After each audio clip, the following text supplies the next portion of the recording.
What's up, guys? Today we will be doing my round 10 tips and predictions and previewing round 10 of the 2024 NRL season. Let's get right into it. First game sees the Dolphins take on the Sea Eagles at Suncorp Stadium. The Dolphins are coming off a great comeback win against the Cowboys. They're right. They got off to a pretty horrible start. And they found a way to win and Manly choked the 20-point lead, which is always good to see. So Herbie Farnworth returns for the Dolphins. Lachlan Croker and Nathan Brown drop out for the Sea Eagles. Ben Travojevic is back.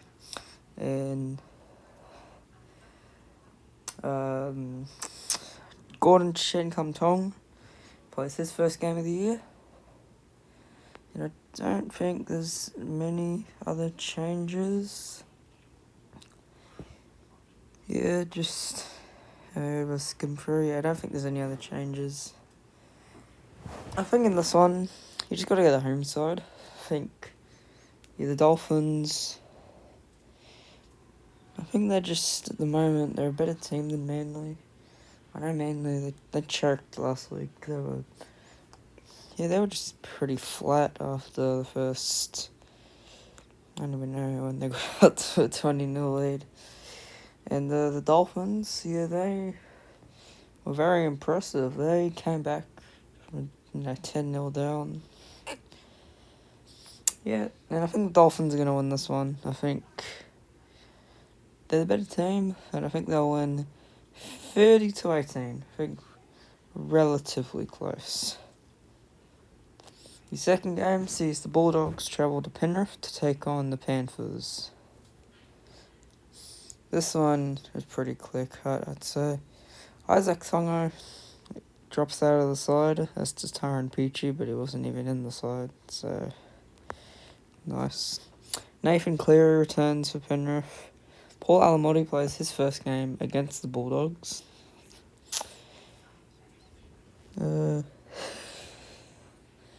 I don't think there's any other changes.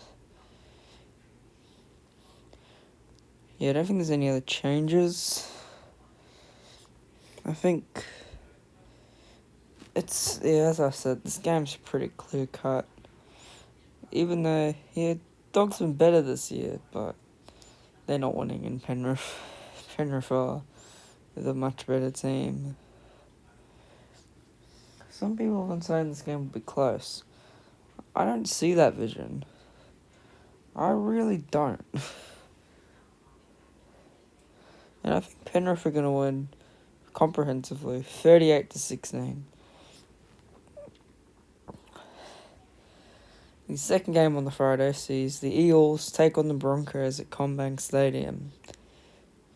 Blaise Talungi comes into fullback for Clint Gutherson being out. And the most experienced player of those four halves is Dylan Brown. That says it all. Bryce Cartwright returns for the Eels. Josh Rogers is the halfback. I think,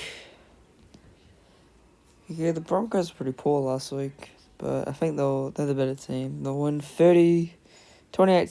That's what I'll say. I'm going to have a more in-depth review of this game. Let's go the Tigers and the Knights in Tamworth. And I've heard that it's our last game in Tamworth. Aiden Caesar and Latu Fino drop out of the side. Appy Carousel, Sullivan and Toa come into the starting side. For the Knights, honestly, I don't really care, to be honest. Jake Simpkin moves into number 14. Papali'i moves to lock, safe off into the second row. Wait, that's it? No, it doesn't say that. I'm just stupid. Talandasaur is the 18th man. Finally, Stafford Toll's back. But the weird thing is Solomon Alamalo drops out and Brent Naden's on the wing. And I don't really like that. I know Naden's a bit okay, but I don't think he should be in the side. I don't really care about the Knights, to be honest. I don't really care about their team list.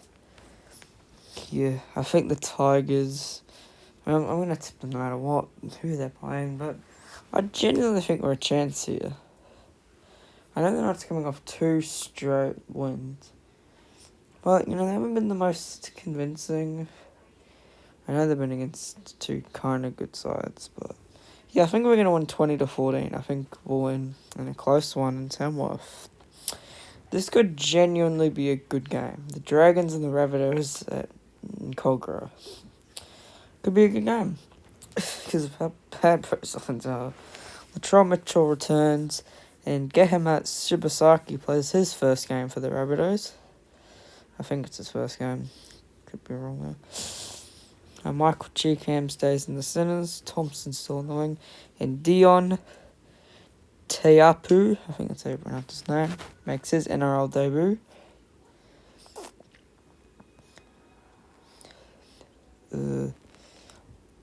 Silva Havili slots into the lock row. Peter Mamouzelos is number 14, and Matt French makes his NRL debut. So 2 debutants for Souths this weekend. I've seen people tipping the Rabbitohs in this one. I know they're probably, on paper, they're a much better team.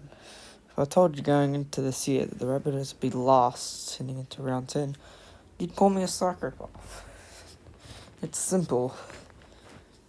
But the Dragons have been pretty impressive this year. They were competitive last week after getting demolished by the Roosters.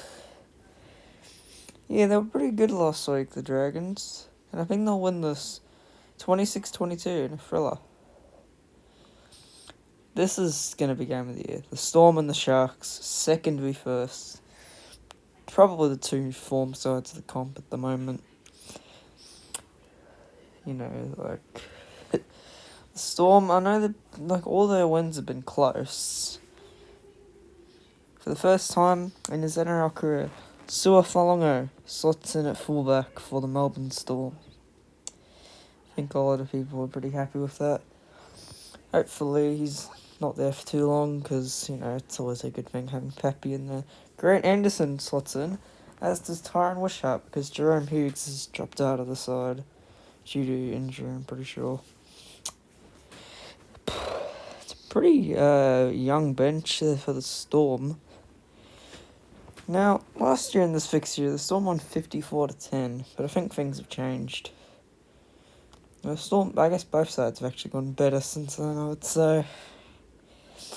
And I tipped the Sharks in that game. If one doesn't learn from history, they're doomed to repeat it. I have not learned from history, so you know what? We're tipping the Sharks in a thriller, 27-26, and end the Storm's Amy Park winning streak. Now, about a month ago, I would say this is like one of the best games you can ask for. But the Warriors have just been in such poor form as of late. And the Roosters have 4 key ends. I think Daniel Tupou is in. Well, the Roosters starting to hit their form, and the Warriors are starting to, really go downwards. And this one's going to be a tough one for them to pull out a win.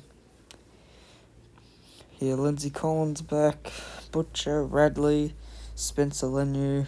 This is going to be a controversial one. And this one,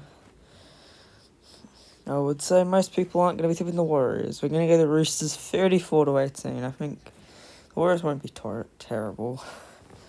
The last game, the Titans take on the Cowboys on the Gold Coast. This one's interesting. This is a real danger game for the Cowboys, I think. The Titans have really been hitting their form ever since, they lost to the Cowboys by 13 points.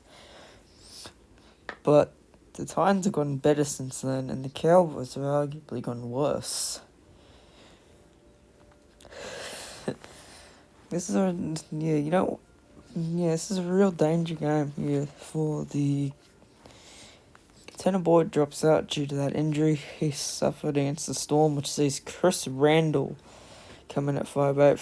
Chad Townsend comes back into the side for the Cowboys, and honestly I don't even care if there's any other changes. I think those are the only ones. I think I'm going to be tipping the Titans here. They've been pretty impressive the last month, I'd say. And, you know, if they can start stringing a few wins together, they can actually make the finals this year. So, you know what? I'm going to be tipping the Titans. I think, yeah, their halves are a problem, but they've been good. You know, they're just showing a lot of fight as of late. And I think they're going to win 26-18. The Raiders play the bye. It's going to be a good game. Those are my round 10 NRL tips and predictions. If you enjoyed them, make sure to like and subscribe, and I'll see you guys next time. Peace.